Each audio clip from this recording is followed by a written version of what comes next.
In the space of 12 months, one electric utility in Houston watched its data center requests grow from 1 gigawatt to 25. 25 gigawatts is roughly the entire electricity demand of Denmark, arriving in a single city's inbox in a single year.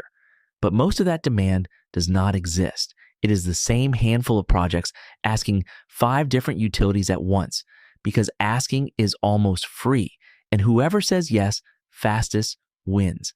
Here is the part that reaches your kitchen.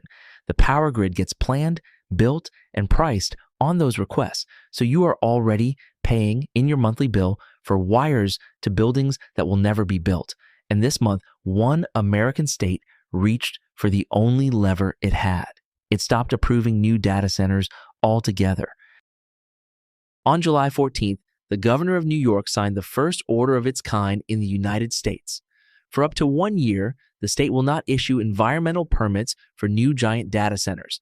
Any server facility that would draw 50 megawatts or more, which is about as much electricity as a town of 40,000 people.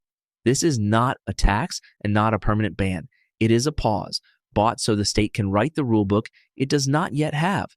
The reason was in the order itself, and it is about money, not machines. The average price New Yorkers pay for electricity has climbed 68% since 2019, but the order says something most of the coverage skipped, and it is really the whole story.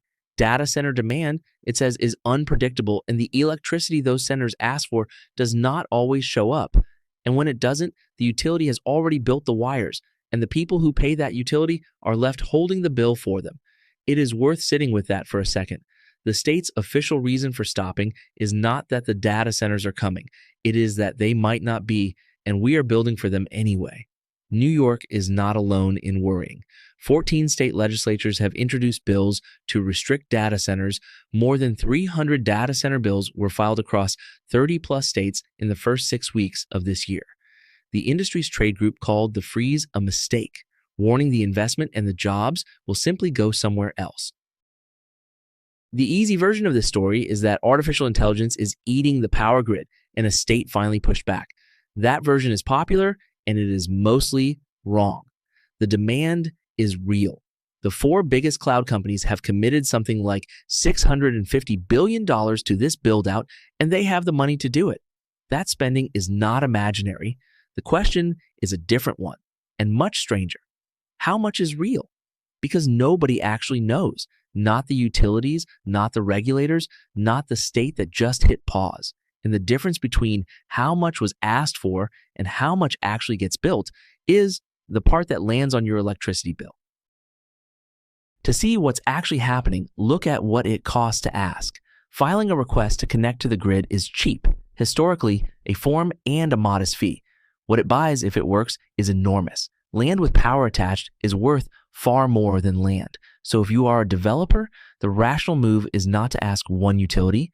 It is to ask 5 in 3 states for the same building, and then build wherever says yes first and cheapest.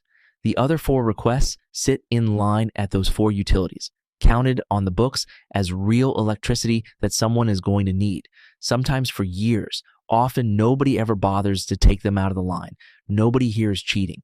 Every one of those requests is legal, and the people filing them will tell you exactly why they do it. The problem is that we made asking free and building expensive, and then we planned as if asking were the same as building. So how much of that line is real? A former Google engineer who now runs a grid software company puts it this way. Conservatively, there are 5 to 10 times more requests to connect than there are data centers actually being built. Now watch what that does. A utility can't legally guess. If a customer requests power, the utility must plan to serve it. And here's the part that matters for you. When the utility spends that money, it does not eat the cost. It is allowed to add it to everyone's bill. So the developer asks for free, the utility builds, and you pay whether the building ever arrives or not, which means the forecast is the most important number in this whole story.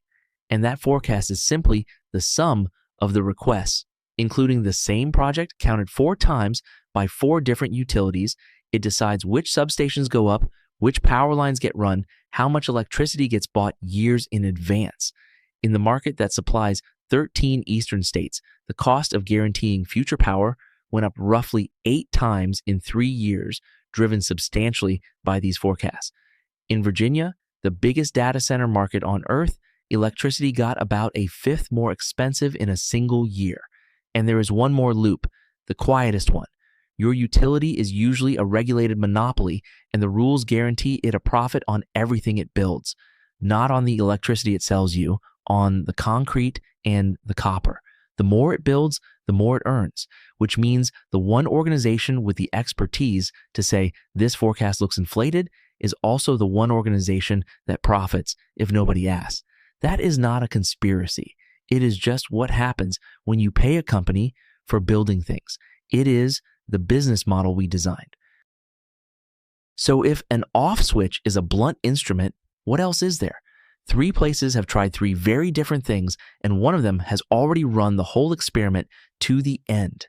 Start with the simplest idea. Make asking cost something. In Ohio, regulators approved a new deal for large data centers this month.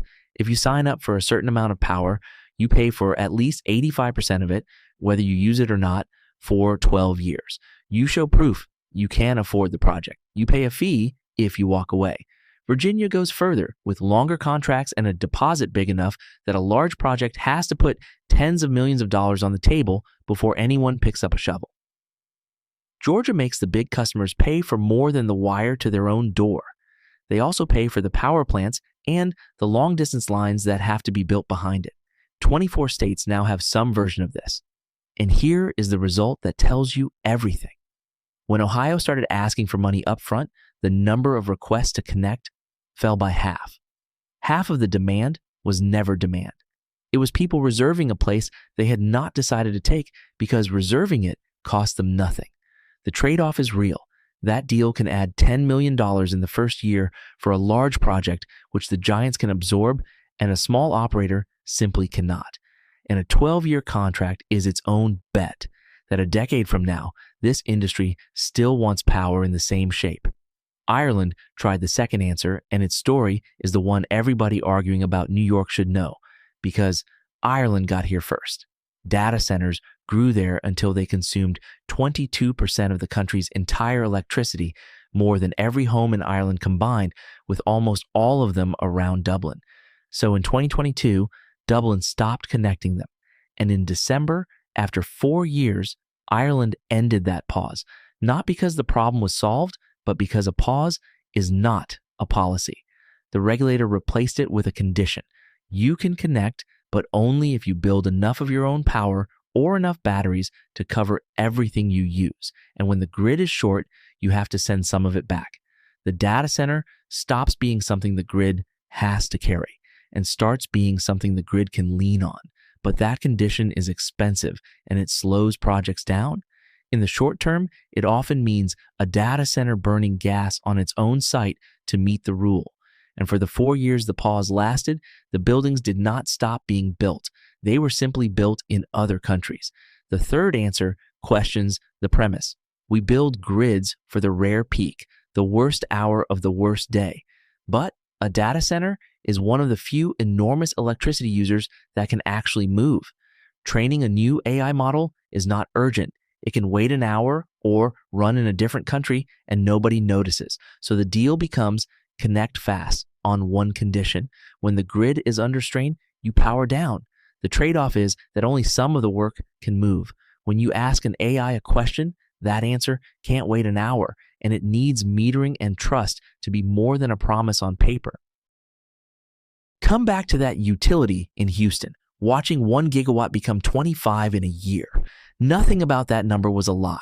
Every request was real, filed by someone who genuinely might build. The number was just never a measurement of the future. It was a measurement of how cheap it is to ask.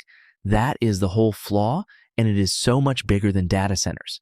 Anytime a system lets you claim something valuable for almost nothing, it will get flooded with claims. And if it plans as though every claim were a commitment, it will build for a world that doesn't arrive and send the bill to the people who never asked for any of it. New York's pause isn't the answer, and the state has been honest that it isn't. It's a year bought so they can find one. Ohio bought its answer with a deposit. Ireland bought 4 years, spent them, and came back with a condition. So the question underneath your power bill isn't whether the machines are coming. It's simpler and older than any of this. Who pays for the wire, the person who asked for it, or the person who happened to be standing there?